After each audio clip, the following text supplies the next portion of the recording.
ఇప్పుడు ఈ అంటే మేము చూస్తున్నటువంటి మా తరము లేదా యువతరము రాజకీయాలను చూసే దృష్టి లేదంటే శాసన సభలు నిర్వర్తిస్తున్నటువంటి తీరు చూస్తుంటే నిజంగా సమాజానికి ఎటువంటి మనము మెసేజ్ అందిస్తున్నాము సిగ్గుచేటుగా ఉందండి. గడిచిన మన రాష్ట్రము విడిపోయిన తర్వాత ఈ 11 సంవత్సరాలు చూస్తే గనక దాదాపుగా అసలు ముఖ్యంగా ఈ పార్టీ ఆ పార్టీ అంటే పార్టీల గురించి మాట్లాడుకుందాం కానీ కొందరు వ్యక్తులు శాసనసభ్యుల్లాగా ఎన్నికైన తర్వాత వారు ఎంత అంటే ఈ పదాలు ఉపయోగించకూడదు కానీ దిగజారిపోయి మరి ప్రవర్తిస్తూ కనీసం ప్రజలు వాళ్ళని ఎన్నిక చేశారంటే ఓట్లు వేసి గెలిపించారు, ప్రజా సమస్యలని అసెంబ్లీ సాక్షిగా ప్రభుత్వం దృష్టికి తీసుకొని వెళ్తారు, దానికి ఒక పరిష్కారం దొరుకుతుంది, తమ నియోజకవర్గాలు బాగుపడతాయి అభివృద్ధి చెందుతాయి అన్న కోరికతో పంపిస్తుంటే వీళ్ళేంటంటే అసలు ఒక్కొక్కరు అసెంబ్లీ సాక్షిగా కుటుంబ సభ్యులు అంటే వాళ్ళ ఇళ్లలో ఉన్న ఆడవాళ్ళని బూతులు తిట్టి క్యారెక్టర్ అసాసినేషన్ చేయడం మొదలుకొని ఇంకొకరేమో నువ్వే నా హృదయంలో ఉన్నావు నువ్వే అని చెప్పని కవితలు వాడుకున్నది మన లాస్ట్ ప్రభుత్వంలో చూసాము. ఎంత అత్యంత నీచంగా ఒకరికొకరు దిగజారిపోయి నువ్వు ఒకటంటే నేను 2 అంటాను, నువ్వు 3 అంటే నేను 4 అంటాను అని చెప్పని పూర్తిగా భ్రష్టు పట్టించేటటువంటి అనకూడదు నిజంగానే పూర్తిగా భ్రష్టు పట్టించేటటువంటి పరిస్థితికి ఈ రోజున శాసనసభ్యులు కొంతమంది తీసుకుని వస్తున్నారు. అసలు విలువైనటువంటి సమయాన్ని ఎంతలాగా వృధా చేస్తున్నారు? ఒక కోడ్ ఆఫ్ కండక్ట్ ఉండదా?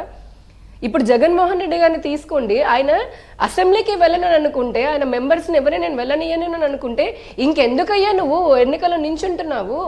ఎందుకు ఓట్లు అడిగి తీసుకుని లేదంటే మేము ఉన్న అరాకొర 11 సీట్లు మీరు ఎందుకు గెలవడం? అసలు రాజకీయ పార్టీ నీకెందుకు?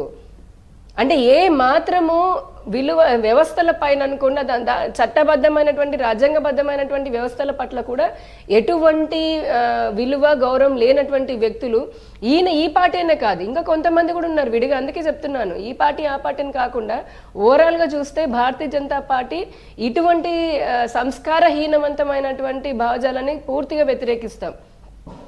మంచి ఇప్పుడు ఆ రోజు ఈ ఇష్యూలో ఐరనీ ఆఫ్ ది ఇష్యూ ఏంటంటే కాదు ఐరనీ ఆఫ్ ది ఇష్యూ ఏంటంటే ఆ వేళ దీనికి ఆజ్యం పోసింది మీ పార్టీ సభ్యులే అసలు, లేకపోతే ఇది ఆజ్యం పోయడం అనే దానికంటే ఒక విషయం కాదండి, ఇది ఆజ్యం పోయడం అనే దానికంటే ఒక విషయాన్ని ప్రస్తావించారు. ఆ విషయాన్ని ప్రస్తావించినప్పుడు పోనీ అలా మీరు అనుకున్నా కూడా ఆ విషయాన్ని ప్రస్తావించిన తర్వాత ఎవరికి వాళ్ళు కొద్దిగా సంయమనం పాటించి దాన్ని ఉన్నటువంటి వాస్తవాలు బయట పెడితే సరిపోతుంది కదా.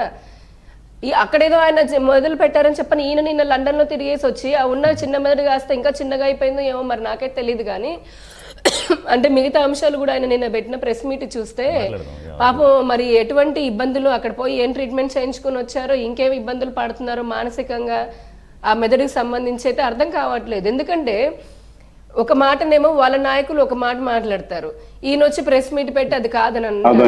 నేను టాపిక్ వేరేని కాదు కానీ ఒక చిన్న ఉదాహరణ ఇస్తున్నానండి.